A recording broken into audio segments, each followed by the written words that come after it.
ఇదే నా పల్లెటూరు, ఇదే నా తల్లిగారు, మా ఊరి పాడి పంట రాములోరి దీవెనంట.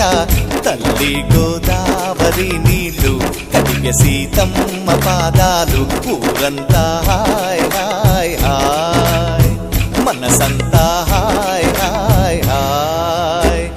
ఇదే నా పల్లెటూరు, ఇదే నా తల్లిగారు, మా ఊరి పాడి పంట రాములోరి దీవెనంట.